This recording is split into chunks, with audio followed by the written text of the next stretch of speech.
Bonjour à toutes et à tous, bienvenue sur La Voix des étudiants dans ce premier épisode de notre podcast sur les logements étudiants.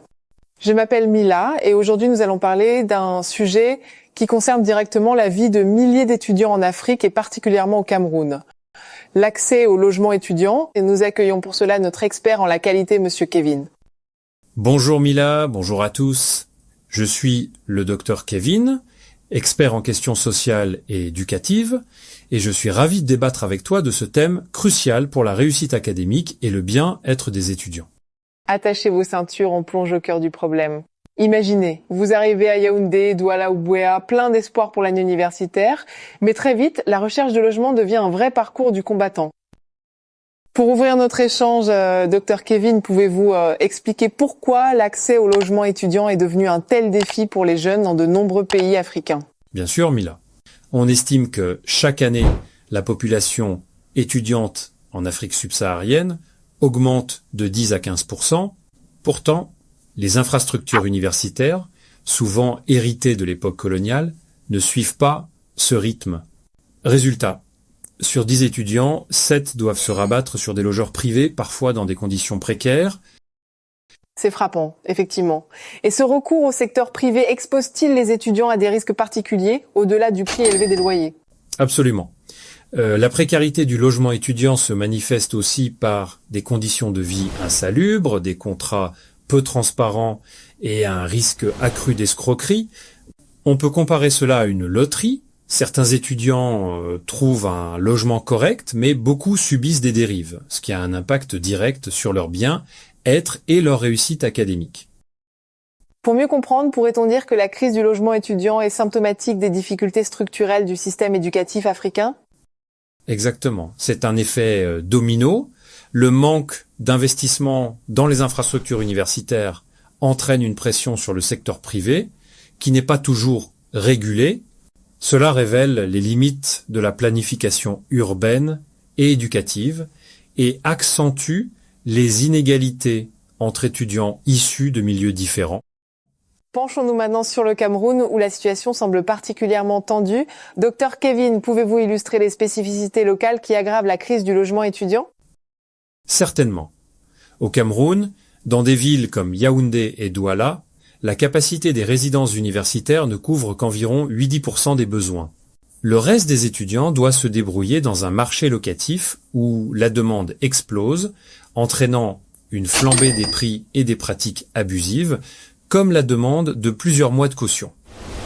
Ce que je remarque aussi, c'est la distance entre les logements abordables et les campus, obligeant de nombreux étudiants à parcourir de longues distances chaque jour. Imaginez-vous obligé de parcourir 2 heures de transport chaque matin parce qu'aucune chambre n'est disponible à proximité de l'université ou de préparer vos examens dans une chambre surpeuplée sans intimité. C'est ce qu'on appelle la précarité résidentielle, une source majeure de stress chronique.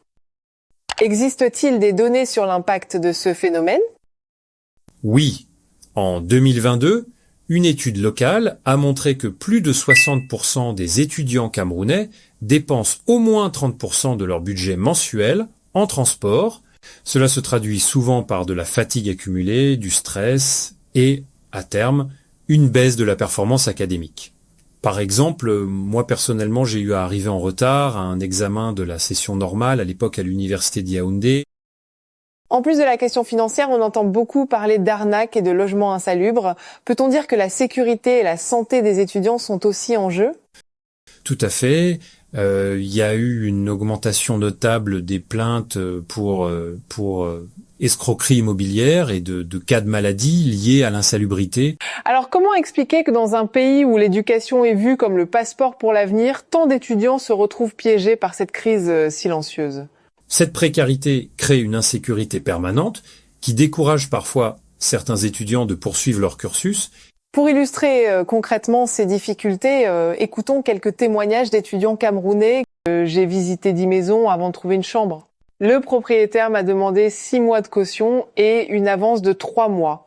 C'est ce qu'on appelle le dépôt de garantie, une somme bloquée qui met la pression sur les familles. Pour beaucoup, c'est tout simplement hors de portée.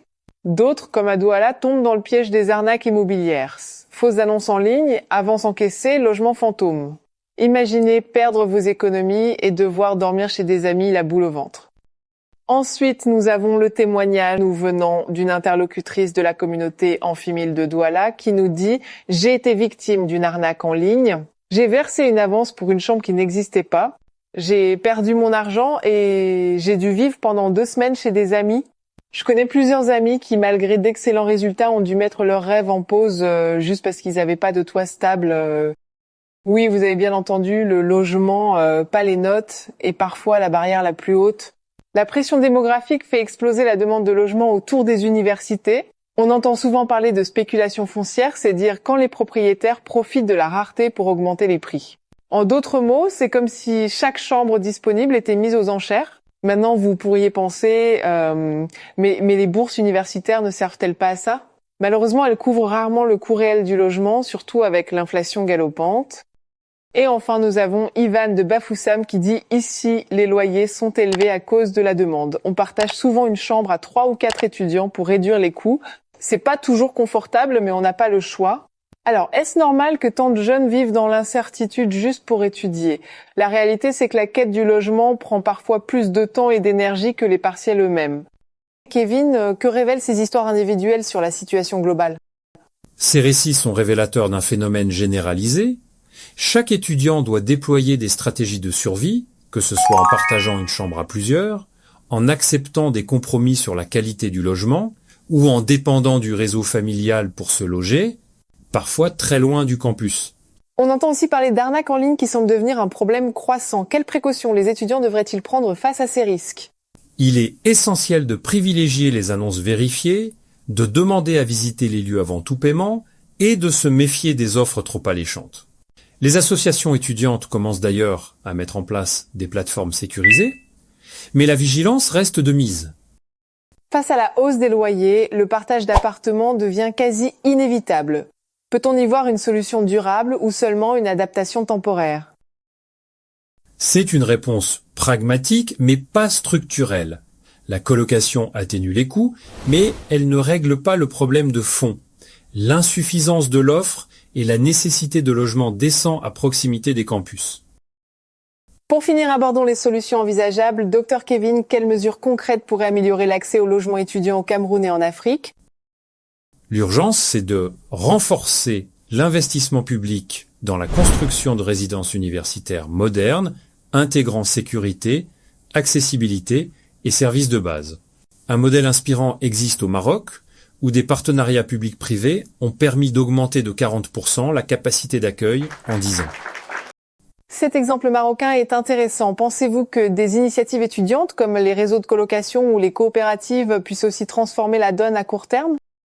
Oui, ces dynamiques sont essentielles. Par exemple, à Yaoundé, des associations aident déjà à mettre en contact étudiants et propriétaires fiables, réduisant les risques d'arnaque. Cela crée un effet d'entraînement positif, même si cela reste limité sans soutien institutionnel.